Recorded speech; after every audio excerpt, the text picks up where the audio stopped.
My boss stole my paid time off and tried to fire me, so I exposed his entire scam on the way out. Look at this email. It's the most valuable thing I own. It's also the reason my former boss, Gary, is now managing a convenience store instead of a multi-million-dollar regional office. I worked at Apex Corp for 5 years. I was loyal. I was dependable. I was tired. I finally booked a 2-week cruise. I filed the paid time off request 6 months in advance. It was approved. My flights were booked. My luggage was packed. 2 days before I was supposed to leave, Gary called me into his office. He didn't look me in the eye. "The firm has decided this is a critical period," he mumbled. "We need to rescind your PTO." Rescind. That word meant my vacation was canceled. My money was wasted. But there was something worse. "And where does the accrued time go, Gary?" I asked. He leaned back. He smiled. "Oh, we're changing the policy. It simply vanishes." 5 years of accrued vacation time. Poof, gone, stolen. I realized then this wasn't about the company. This was purely Gary. And I knew right then 2 things had to happen. 1, I was getting my vacation. And 2, Gary was going to pay for my tickets. I didn't fight him. I didn't yell. I just nodded and walked out. That lack of reaction felt wrong to Gary. It made him suspicious. The first thing I did was spend the next 48 hours researching the company handbook. It was 300 pages of corporate sludge, but I found the weak spot. The company had a severe policy on fraudulent expense reporting. Gary's job was to approve all local expenses. Keep that in your mind. It's important. I still went on the trip. I told Gary I had a family emergency. A lie, but necessary. When I got back, the atmosphere had curdled. Gary was already suspicious of my emergency. He was looking for any reason to get rid of me. He started nitpicking everything, every comma in an email, every 5 minutes late. Then came the second betrayal. The company had a system where unused PTO was paid out as a bonus. My colleagues were checking their accounts. They were getting their money. I wasn't. I confronted Gary. "Where is my paid out PTO?" He sighed, playing a victim. "You're a high-maintenance employee. The policy clearly states discretionary bonuses are, well, discretionary. You're getting nothing."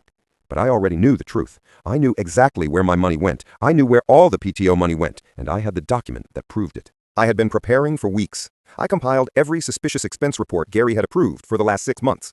They were small, $85 for client dinners, $150 for conference fees, nothing major. Until you looked closer.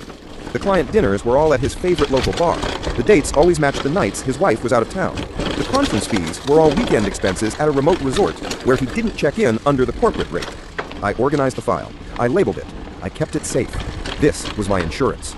The tension finally broke 2 weeks later. Gary called me in. No pleasantries. "I'm formally terminating your employment," he said flatly. "Poor performance." This was the pattern break I needed. This was the moment of transfer of power. He slid the termination papers across the desk. "Sign and leave quietly, and you can collect your final single paycheck." I pushed the papers back. I reached into my bag and pulled out my own file, the one I had been building. I didn't say a word. I just placed it squarely in the middle of his desk. Gary picked up the file. His smile evaporated. He saw the title, Audit Summary, Unauthorized Expense Approvals. He saw the perfectly matched invoices. He saw the resort receipts. He saw the total amount. It wasn't $85. It was $43,000 over 6 months. His face went pale. He stammered. What is this?" My voice was calm, almost unnervingly so. "That, Gary, is the proof that you've been running an illegal secondary payroll through your expense reports. You've been paying yourself fake bonuses, exactly the money you stole from everyone's PTO pool. And that, under handbook policy, is financial fraud." I paused. I let the silence hang. This was my moment. "If I sign these termination papers, I'll go to the corporate attorney with this file tomorrow morning. You won't just be fired. You'll be facing criminal charges."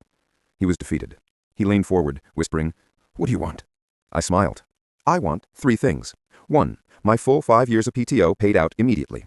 2, a formal, glowing recommendation letter for my next job. And 3, you sign a document stating that you voluntarily resigned, citing a career shift." He didn't hesitate. He signed every single paper I put in front of him. I walked out of that office not terminated, but financially compensated, professionally boosted, and holding the final piece of evidence that would eventually bring him down anyway. I got my check, I got my letter, I got my closure. But the irony? The revenge wasn't complete until he made his next mistake. 3 months later, I got the satisfying update because he voluntarily resigned. Apex Corp quietly reviewed his last few months of expense reports, something routine for voluntary resignations. They found the exact patterns I had highlighted. They didn't need my file, they just needed the time I bought them. They filed a civil suit to recover the $43,000. He lost his pension. His career in accounting was officially over. He thought he was saving the company money by stealing my vacation. He thought he was powerful. But sometimes the most effective revenge is simply letting a thief hang himself with the rope you hand him. Now for the big question. Given the legal danger, would you have negotiated a quiet exit, or would you have filed the report immediately? Let me know in the comments below. And if you want to hear the story of the HOA president who tried to find a man for the color of his sunlight, hit that subscribe button. You don't want to miss it.